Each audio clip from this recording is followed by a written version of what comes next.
Hai Sobat Rebahan, selamat datang di channel hiburan kabar bahan. Admin akan membacakan kelanjutan sebuah cerita novel yang sangat seru, yang sangat menarik, yang sangat menghibur, yang sangat layak untuk diikuti dari awal hingga akhir. Sebuah cerita novel yang berjudul The Story of Yuchen. Tetapi sebelum melanjutkannya, pastikan kalian sudah subscribe channel ini dan aktifkan lonceng notifikasinya agar tidak ketinggalan jika admin upload video terbaru. Jika kalian menyukai cerita seperti ini, jangan lupa like, jika berkenan share juga ke teman-teman lainnya agar teman-teman lainnya juga mendapatkan informasi dan hiburan di channel ini. Baik, kita lanjutkan di part ke 467 bertepatan dengan bab ke 2250. Wang Dangsu berkata dengan penuh terima kasih. Kalau begitu, sungguh berterima kasih kepada Tuan Muda. Yichen tersenyum datar. Tidak apa-apa, tidak perlu begitu sungkan padaku. Ketika berbicara sampai di sini, Yichen ingin meminta dia sibuk dulu. Dirinya tidak mengganggu Wang Dongsu mengenangani urusan dalam keluarganya. Tapi pada saat ini dia mendengar di seberang telepon Wang Dongsu tiba-tiba ada suara seorang pria. Nona Wang, kami sudah menemukan sumber penyebab keracunan ayahmu. Saat ini Wang Dongsu masih memegang ponsel, tapi begitu mendengar kata-kata ini dia benar-benar telah lupa sedang menelepon Yichen. Langsung bertanya dengan gugup, Ketua Sun, di mana sumber keracunan yang Anda katakan? Sun Winbin mengagukan mengenakan sarung tangan latex, memegang sebuah buku yang tebal, mengatakan, penyelidik kriminal kami menemukan setiap lembar kertas di buku ini mengandung merkuri diklorida. Selain itu, kami menemukan jejak di buku ini sangat baru, juga sangat banyak. Diperkirakan akhir-akhir ini ayahmu lebih banyak membaca buku ini. Biasanya saat dia membaca buku ini, tangan akan terus-menerus terkontaminasi merkuri klorida. Sebagian kecil dari ini akan langsung diserap melalui kulit.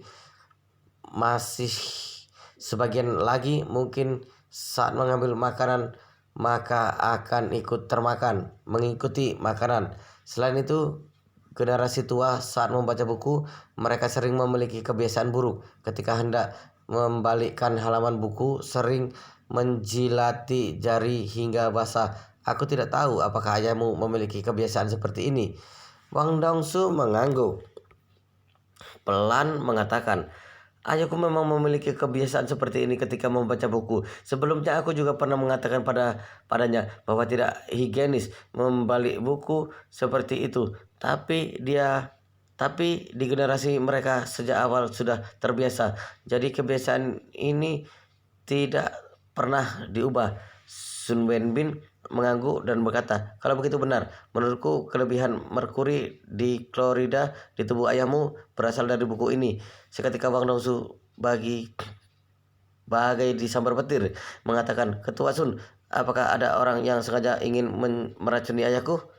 Sun Wenbin menganggukkan kepala berkata, dilihat dari seni polesan buku semacam ini, merkuri klorida dalam bentuk bubuk yang sangat halus sekali benar-benar tersebar rata di atas kertas. Dengan cara ini hampir tanpa warna, tanpa rasa, juga sangat sulit diidentifikasi. Jadi dapat disimpulkan ini pasti perbuatan seseorang. Selain itu, pihak sana sangat teliti dan hati-hati. Kesadaran anti pengintaian sangat kuat. Wang Dongsu penuh amarah mengatakan, seumur hidup ayahku mengajar dan mendidik orang, tidak pernah menyinggung siapapun. Sebenarnya siapa yang melakukan hal sekejam ini padanya? Sun Wenbin segera bertanya padanya, apakah kamu tahu dari mana buku ini berasal? Wang Dongsu bergegas menganggukkan kepala berkata, ayahku menerima buku ini dari kiriman kurir sebelum tahun baru Imlek. Sun Wenbin sangat gembira dan bertanya, siapa pengirimnya? Wang Dongsu mengeleng berkata, pada saat itu dalam kiriman sungguh tidak diisi informasi pengirim. Hanya saja di dalam ada selembar catatan. Orang yang menulis catatan itu mengaku sebagai murid yang pernah diajar ayahku sebelumnya. Dia mengatakan bahwa dirinya menemukan buku ini di luar negeri, tahu bahwa ayahku pasti akan menyukainya. Jadi dia membelinya untuk diberikan padanya ayah. Sun Wenbin mengerutkan kening bertanya, tidak ada informasi pengirim, apakah kalian tidak merasa curiga pada saat itu? Wang Dongsu menghela nafas berkata dengan sangat menyesal, selama setengah hidup Ayahku selalu mengajar dan mendidik murid yang pernah diajar. Tak terhitung jumlahnya. Banyak murid yang akan mengirim beberapa buku untuknya, termasuk buku yang mereka terbitkan sendiri, atau mereka menemukan beberapa salinan unik di luar negeri. Ayahku juga sering mengirimkan beberapa buku untuk mereka. Anda juga tahu, buku adalah hadiah yang paling umum diberikan oleh para akademisi. Jadi saat itu kami memang tidak terlalu menganggap serius. Sun Wenbin mengerut kening bertanya, apakah bungkusan paketnya masih ada? Bang Dongsu menggelengkan kepala. Ibuku akan membersihkan barang-barang itu sehari sekali. Sun Wenbin bertanya lagi, apakah kalian masih ingat perusahaan ekspedisi apa yang digunakan saat itu? Wang Dongsu berpikir sejenak, mengatakan, sepertinya itu adalah ekspres internasional melalui pos dikirim dari Yunani. Begitu Sun Wenbin mendengar kata-kata ini, langsung menghela nafas berkata, kelihatannya tidak bisa menemukan petunjuk lagi. Wang Dongsu segera bertanya, kenapa? Kenapa? Sun Wenbin menjelaskan, jika itu sungguh dikirim dari Yunani, ketika masuk bea cukai pasti akan dideteksi oleh bea cukai. Metode pemeriksaan bea cukai jauh lebih ketat daripada kita. Banyak yang melakukan trik ingin menggunakan cara semacam ini melakukan perdagangan narkoba. Semua itu akan diperiksa oleh bea cukai. Jadi buku yang sudah diolesi racun ini sama sekali tidak mungkin bisa diantar ke rumah kalian. Selesai berbicara, Sun Wenbin berkata dengan serius, aku simpulkan bahwa ekspres internasional itu palsu. Pengiriman itu pasti palsu juga. Pembunuh tidak berada di luar negeri, tapi berada dalam negeri. Bahkan kemungkinan besar berada di Jinling. Di Jinling. Begitu mendengar ini, Wang Dongsu tidak bisa menahan dirinya untuk mengertakkan giginya. Segera dia langsung berkata dengan nada sinis, orang ini melakukan segala hal untuk mencelakai ayahku. Entah apa niatnya.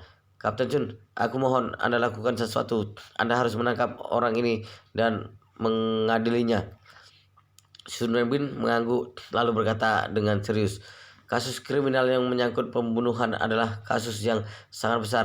Kami pasti akan melakukan yang terbaik untuk menyelesaikannya. Setelah itu dia menghelakan napas dan berkata, tapi karena petunjuk kasus ini masih sangat sedikit, jadi aku tidak bisa menjanjikanmu kapan waktunya akan selesai. Wang Dangsu mengangguk pelan dan berkata, aku mengerti. Su Weibin kembali berkata, Oh iya Nona Bang, apakah kamu bisa mengingat kembali kapan waktu tempat paket ini diterima? Dengan begitu kami bisa memeriksa rekaman CCTV pada waktu itu dan mencari kurir yang mengantar paket itu terlebih dahulu.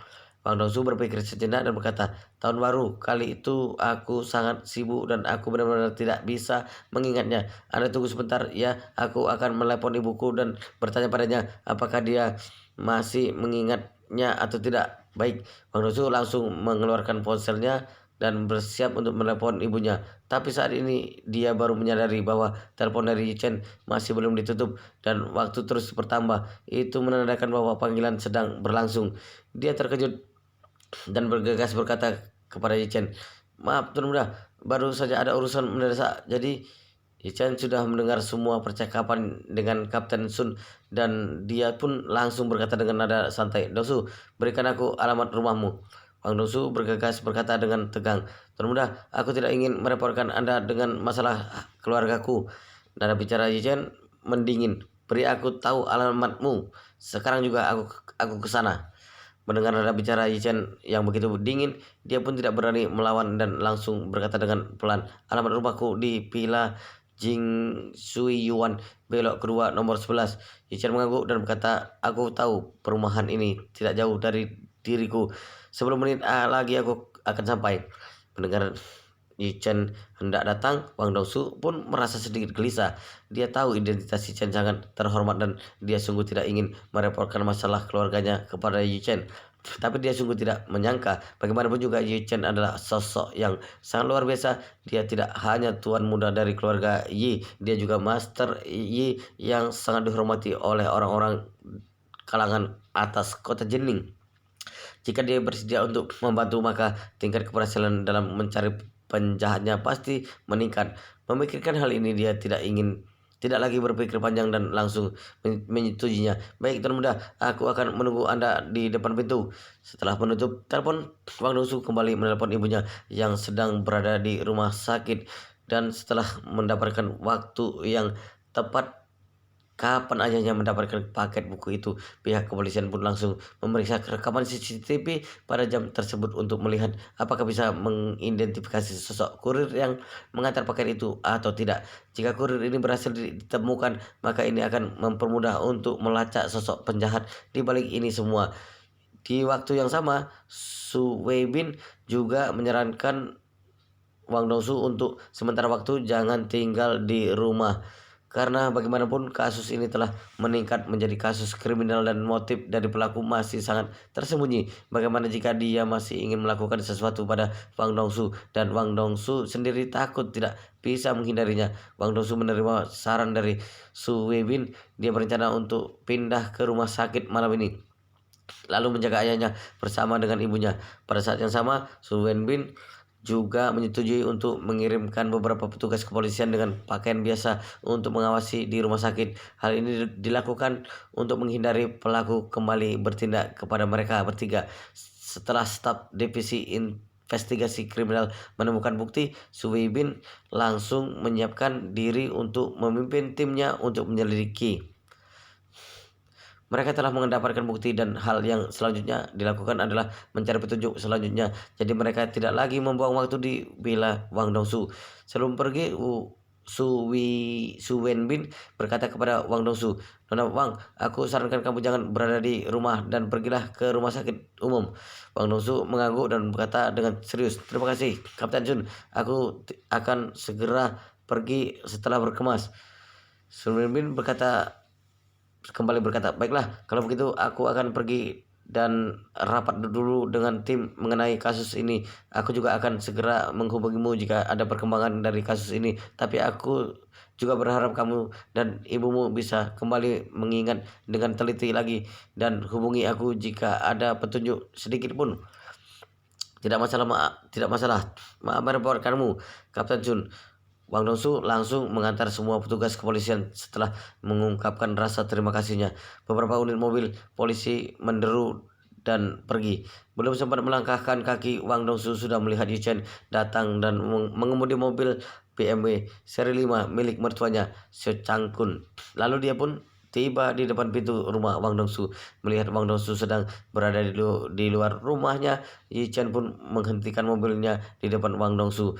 Mobil berhenti dengan mantap. Yichen segera keluar dari mobilnya dan bertanya dengan ekspresi cemas, "Dongsu, apa yang sebenarnya terjadi? Ayahmu diracuni. Kenapa kamu tidak memberitahuku?" Wang Dongsu sangat terharu melihat Yichen yang begitu khawatir. Wang Dongsu merasa jauh lebih lega setelah melihat raut wajah Yichen yang tampan ini, tapi perasaan sedih juga lebih mendominan dari gadis kecil sepertinya. Dari dulu di mata keluarganya dia adalah seorang wanita yang kuat, penampilannya juga sangat kuat, tapi jauh di dalam lubuk hatinya dia tak luput dari seorang wanita muda yang tidak biasa lepas dari esensinya. Menghadapi cobaan dan perubahan yang begitu besar ini, dia telah mencapai titik terendahnya dalam menghadapinya sendiri. Dia sungguh mengharapkan ada sebuah pundak yang kuat untuknya bersandar meskipun hanya sekejap saja, tapi itu sudah cukup melegakan hatinya. Jadi setelah melihat Yichen berdiri di depannya, Wang Dongsu hanya berpikir ingin memeluknya dan menangis untuk sesaat, tapi perasaan di dalam hatinya tidak berhenti mengingatkan dirinya, "Tidak boleh, tidak boleh. Dia adalah bosku. Selain itu, dia adalah tuan muda keluarga Yi. Bagaimana mungkin aku boleh memeluknya?" Dalam kekacauan perasaannya, Wang Dongsu segera menyingkirkan keinginannya absurd yang ada di benaknya. Lalu dengan mata merah dia berkata pelan, menjawab, Tuan muda, ayahku sudah dirawat di rumah sakit umum setelah tahun baru karena gagal ginjal akut. Sebelumnya kita selalu berpikir bahwa itu adalah gara-gara masalah transplantasi ginjalnya. Tapi hari ini baru diketahui bahwa ayahku keracunan raksa klorida. Selain itu, ada seseorang yang sengaja meracuninya. Yi Chen bertanya padanya, lalu bagaimana keadaan ayahmu sekarang? Dengan lirih, Wang Dongsu berkata, kondisinya saat ini sangat buruk. Dokter mengatakan bahwa jaraknya untuk transplantasi ginjal masih ada 15 hari, tapi dia memiliki darah RH negatif dan itu sangat sulit untuk mencari kecocokannya. Kemungkinan sangat kecil untuk bisa mencari ginjal yang cocok dengannya dalam waktu yang begitu singkat ini. Yi Chen mengangguk dan berkata dengan tanpa ragu, masuklah, aku akan pergi ke rumah sakit umum bersamamu. Wang Dongsu bergegas berkata, Tuan Muda, aku tidak mungkin merepotkanmu dengan masalah ini. Dengan raut wajah serius, Yi Chen berkata, Dongsu, ayahmu keracunan dan itu bukan gagal ginjal biasa.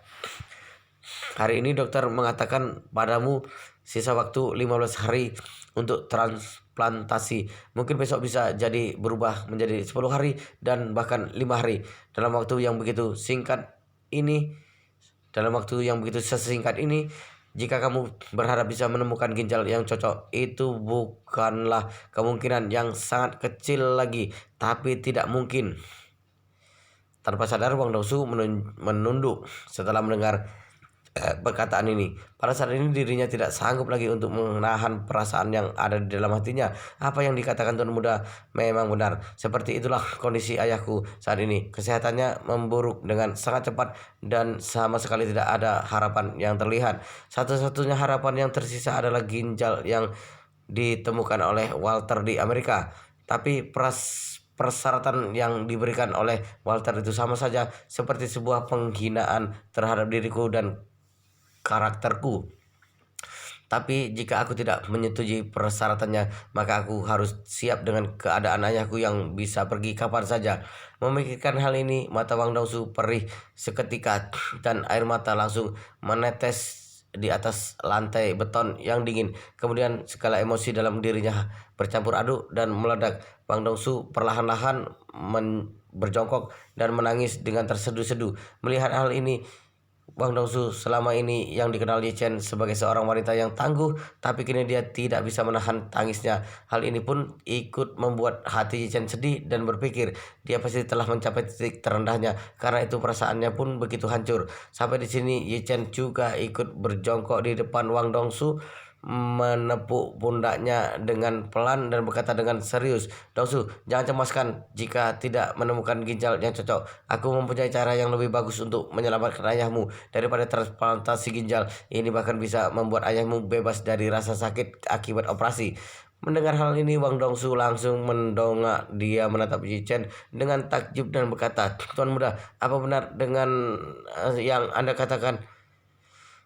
Tentu saja, Yi Chen mengangguk, kemudian membuka pintu mobil dan berkata kepada Wang Dongsu, masuklah, mari kita ke rumah sakit untuk menyembuhkan ayahmu. Lalu kita selidiki siapa yang sebenarnya meracuni ayahmu. Setelah Wang Dongsu tersadarkan, pintu mobil telah terbuka dan Yi Chen bahkan mendorongnya dengan pelan hingga di depan pintu mobil.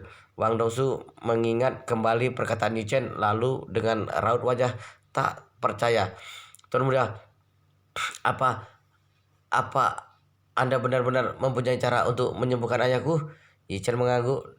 Dia menatap mata Wang Dongsu yang memerah dan berkata dengan serius, sudah, kukatakan dan itu pasti bisa. Wang Dongsu langsung berkata tanpa sadar, tapi kata dokter gagal ginjal tidak bisa disembuhkan.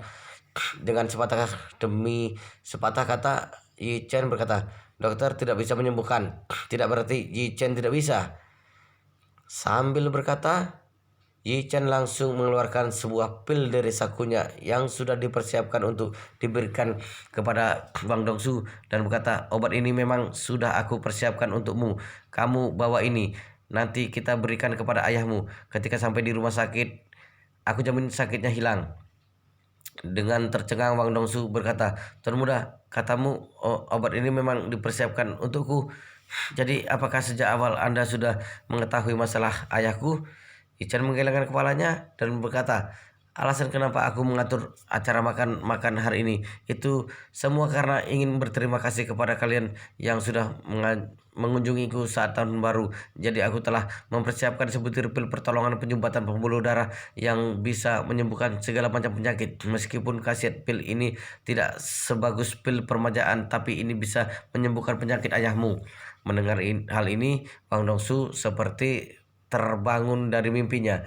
Dia pun langsung bertanya, Tuan Muda, apa obat ini benar-benar bisa menyembuhkan ayahku? Ichen berkata, bisa atau tidak, kamu akan tahu ketika kita sampai di rumah sakit. Cepat masuk ke dalam mobil.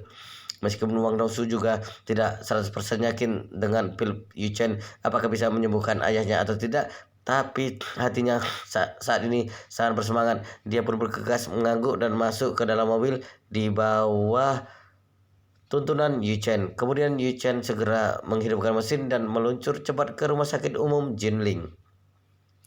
Pada saat ini, Walter yang sedang berada di Hotel Internasional Jinling mendapatkan telepon dari anak buahnya. Suara di ujung telepon terdengar tergesa-gesa. Bos, aku dengar dari orang dalam yang ada di kepolisian kota Jinling mengatakan bahwa polisi telah mendapatkan buku yang mengandung raksa klorida dari rumah Wang Dongsu, dan sekarang mereka telah membentuk tim investigasi untuk mencari petunjuk dari buku itu. Apa? Walter terkejut dan berkata, kenapa pihak kepolisian kota Jining bisa bergerak begitu cepat? Pihak lain berkata, kami juga tidak menyangka tingkat efisiensi mereka bisa begitu tinggi. Walter ragu-ragu dan langsung berkata, ketika kalian pura-pura menjadi kurir waktu itu, apakah kalian ada meninggalkan petunjuk? Orang itu berpikir sejenak dan berkata, seharusnya tidak ada. Mobil yang digunakan untuk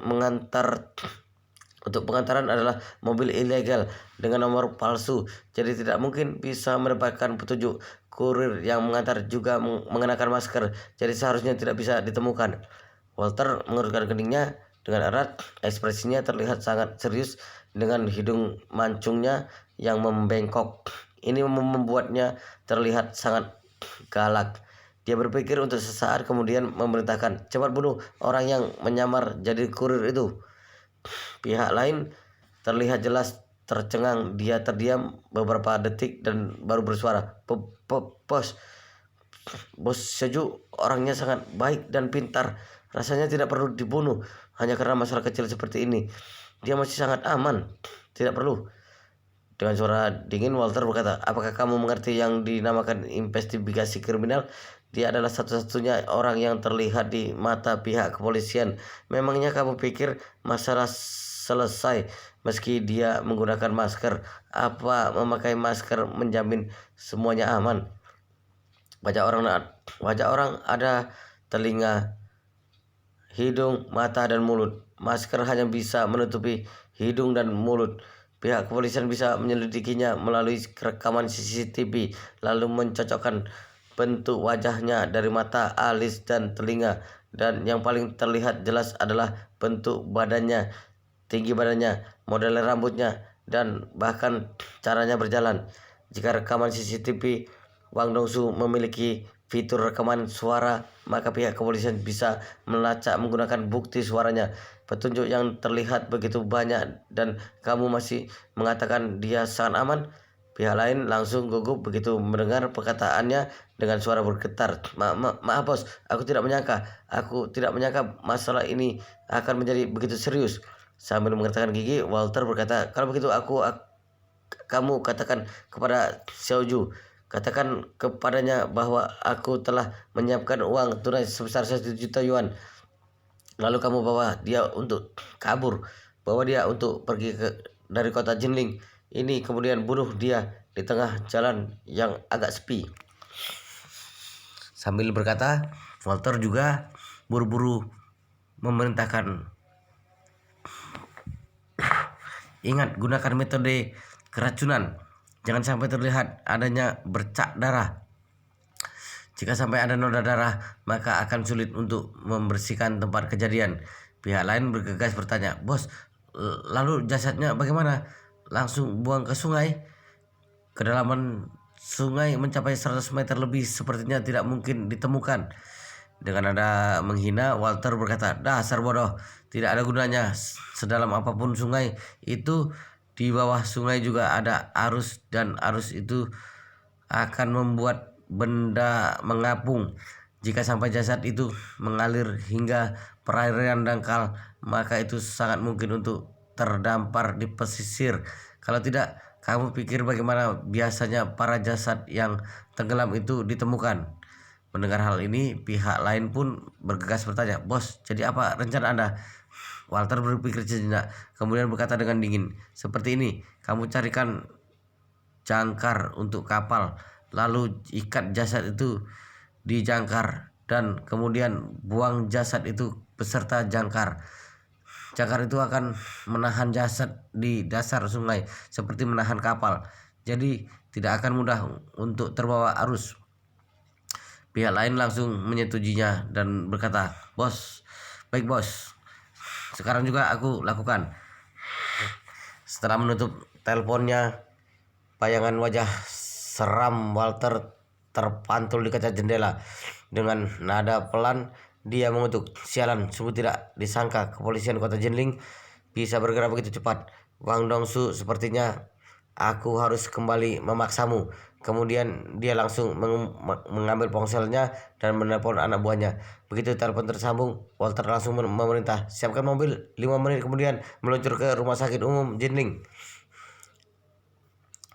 Wow, luar biasa sekali guys, ceritanya sangat seru, sangat menarik, sangat menghibur, sangat membuat kita penasaran jika tidak mau tahu cerita kelanjutannya. Tetapi sepertinya di bab ini akan sampai di sini dulu dan kita akan lanjutkan di bab berikutnya di video selanjutnya.